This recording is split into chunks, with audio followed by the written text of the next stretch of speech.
warahmatullahi wabarakatuh. Terima kasih atas kesempatannya. Perkenalkan kami dari kelompok 4 yang beranggotakan dengan saya sendiri, Betty Stianingrum, NIM 489, Rio Atala Rafif dengan NIM 492, Siti Solihatun dengan NIM 508, Roro Arumwida Safira dengan NIM 509, dan Ahmad Hilmi Alfuadi dengan NIM 510. Pada kesempatan kali ini, kelompok kami akan mereview artikel dengan judul Institutional Investors and CEO Pay Performance in Malaysian Firms. Yang pertama adalah latar belakang. Banyak akademisi dan praktisi berpendapat bahwa kompensasi CEO di banyak perusahaan besar tidak mencerminkan fundamental ekonomi perusahaan, di mana banyak CEO dibayar lebih dan dalam beberapa kasus dibayar lebih rendah. Menurut laporan dari Economy Policy Institute di Amerika Serikat, gaji CEO yang disesuaikan dengan inflasi meningkat hampir 1000% antara tahun 1978 dan 2014. Sedangkan seorang pekerja biasa melihat kenaikan gaji hanya 11% selama periode yang sama. Kekhawatiran serupa mengenai kompensasi CEO dan manajer ini ditemukan di banyak negara berkembang, termasuk di Malaysia sendiri. Nah, karena itu, peningkatan signifikan dalam kompensasi CEO secara global telah menimbulkan pertanyaan, apakah kebijakan kompensasi perusahaan itu telah sesuai? Sebagaimana yang dimaksudkan bahwa gaji CEO ini berhubungan erat dengan kinerja dari perusahaan. Dalam penelitian ini, penulis berfokus pada kompensasi CEO di Malaysia untuk menguji apakah investor institusional mempengaruhi hubungan antara gaji CEO dengan kinerja dari perusahaan.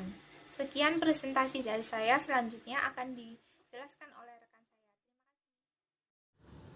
Baik, terima kasih atas kesempatannya. Perkenalkan, nama saya Rio Atala Rafif dengan NIM 492. Selanjutnya adalah tujuan penelitian. Penelitian ini bertujuan untuk menguji apakah investor institusional mempengaruhi asosiasi antara kinerja perusahaan dan kompensasi CEO. Dalam penelitian ini, peneliti berfokus pada kompensasi CEO di Malaysia untuk menguji apakah investor institusional mempengaruhi hubungan antara gaji CEO dan kinerja perusahaan dengan berpedoman dua teori. Yang pertama teori keagenan dan yang kedua teori kelembagaan. Teori keagenan digunakan untuk menjelaskan ketidaksesuaian antara gaji dan kinerja, sedangkan teori kelembagaan memberikan motivasi bagi pembaca untuk mempertimbangkan kepemilikan institusional. Misalnya, teori keagenan tidak sepenuhnya menjelaskan perilaku manajer dan pemegang saham dalam pengaturan perusahaan. Nah, hal ini mengarah pada proposisi bahwa penelitian tentang kompensasi CEO harus menguji pada teori kelembagaan untuk menguji peran lembaga dan tata kelola perusahaan. Dengan demikian, penelitian ini berfokus pada peran investor institusional dalam hubungan gaji, kinerja, dan konsisten dengan seruan untuk pemeriksaan peran institusi dalam menentukan masalah kompensasi CEO. Baik, sekian dari saya. Kurang lebihnya mohon maaf. Selanjutnya akan dilanjutkan oleh rekan saya. Terima kasih. Baik, terima kasih atas kesempatannya. Perkenalkan, nama saya Siti Solihatun dengan NIM 2018-310-568. Nah, saya di sini akan melanjutkan presentasi dari rekan saya. Saya di sini akan menjelaskan mengenai hasil penelitian yang sudah dilakukan. Nah, yang pertama itu hubungan positif antara semua pengukuran kinerja perusahaan dengan kompensasi CEO. Nah, ini itu ditunjukkan dengan gaji CEO selaras dengan kinerja perusahaan yang sejalan.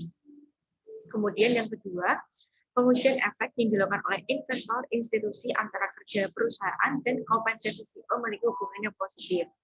Dan kemudian yang ketiga itu, perusahaan Malaysia dapat dipengaruhi oleh berbagai kelompok, investor, institusi asing untuk mengadopsi dengan lebih baik praktik kelola pada kompensasi CEO.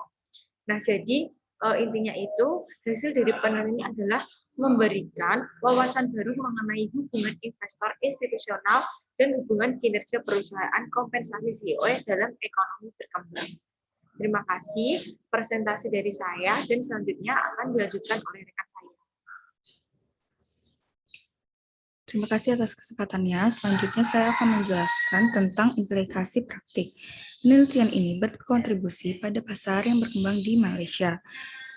yang menyatakan bahwa kehadiran perusahaan asing memperkuat asosiasi antara kinerja perusahaan dan kompensasi CEO yang menyiaratkan pemantauan yang efektif. Perusahaan lokal menghadapi konflik kepentingan karena lebih mungkin terjadi untuk memupuk hubungan bisnis yang erat dengan perusahaan portofolio mereka, yang mengarahkan kecenderungan seperti pemungutan suara yang mendukung perusahaan manajemen pada isu-isu seperti kompensasi CEO. Selanjutnya akan dijelaskan oleh rekan saya. Terima kasih. Terima kasih atas kesempatannya.